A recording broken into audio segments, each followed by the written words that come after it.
Hello, everybody. So I wanted to make a quick video on Snowflake's earnings. I've been waiting for these earnings for like 2 weeks because, I figure the market would sell off Snowflake regardless of the results and we would get a huge sell. And I see we're getting a huge sell on Snowflake right now because it's 13% after hours. And so I'll be buying Snowflake tomorrow morning. Not investment advice. So just like the market gave us a huge sell on CrowdStrike today, it's going to give us a big sell on Snowflake tomorrow, and so I'm pretty happy about it. So the results. Let me talk a little bit about the results of the press release. So these were the past 5 quarters prior to today from Q2, and we can see that the revenue was growing fairly fast at 83% growth. And we just received the new results, which are at 557 million. So that is a little bit of a slowdown, but really nothing major. I mean, it's still highly positive on quarter-over-quarter growth. In fact, it's a really similar quarter-over-quarter growth to Datadog. It's just about the same as Datadog here, what they reported for their Q3, which is fascinating, right? The growth has abated just a little bit, despite absolutely awful macro setup. Of CIOs saying, "Oh, we don't want to spend. We're not spending anything. We want to make sure that we save our cash right now because of the recession that's upcoming." So awful macro setup, and I would argue just a very minor slowdown. They grew, if you compare quarter over quarter, that was 22.7% a year ago between Q2 and Q3 of 2022, and right now between Q2 and Q3 of 2023, we are at 12%.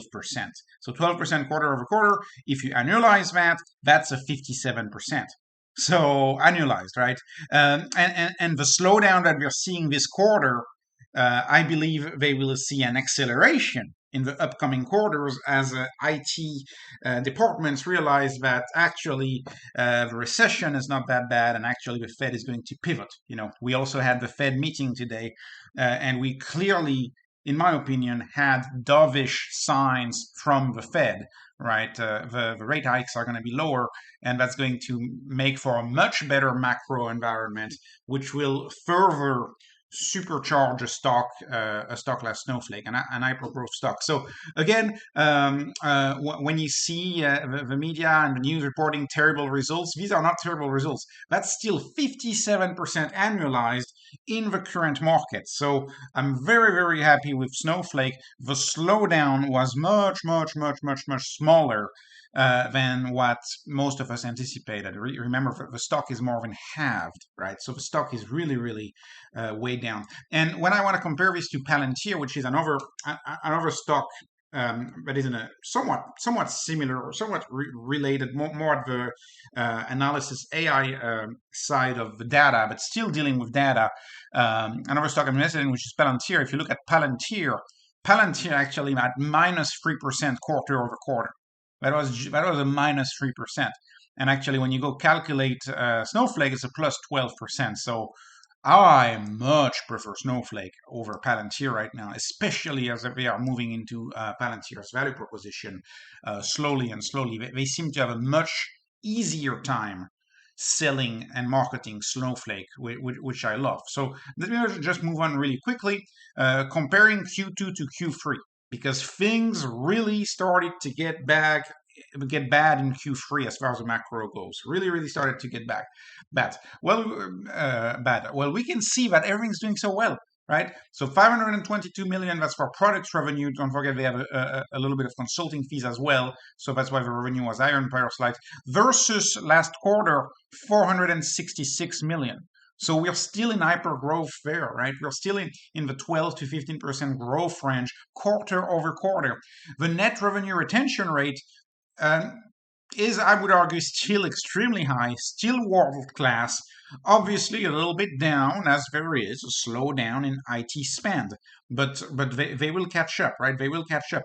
If you look at all of the metrics that matter, Net Promoter Score is still the same, still very high. The customers are still very satisfied with Snowflake and want to buy Snowflake. Another one, we've seen a lot of SaaS companies see their margins go down. Snowflake had a 75% margin in Q2 and a 75% margin in Q3. So the margin is stable. Again, that's very, very good. And to read what Mr. Frank Slootman says, right, one of arguably the best CEOs out there. Here's what he says, at least for a SaaS company, one of the best CEOs for a SaaS company. During Q3, product revenue grew 67% year over year to 523 million. The margins were really good too. And they continue to drive growth at scale, which they are. The numbers don't lie. Always trust the number of our management. They have strength in unit economics, which they really do. The gross margins are insane. Operating profit and free cash flow, right? Snowflake's data cloud maximizes the power and promise of data science, artificial intelligence, and it's a high priority for the modern enterprise. And so my thesis on Snowflake has not changed. I am still very excited by the stock and still really looking forward to buying the stock tomorrow with a discount, right? Snowflake is still, in my opinion, an easier product to use than Databricks and Palantir, which means that it's going to be lower cost and it's going to be more appealing to your IT, right?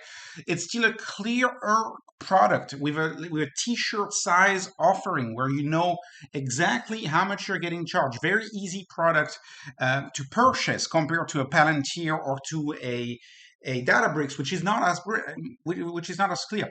The CEO, Frank Slootman, right, was the CEO of ServiceNow and did an outstanding performance at ServiceNow.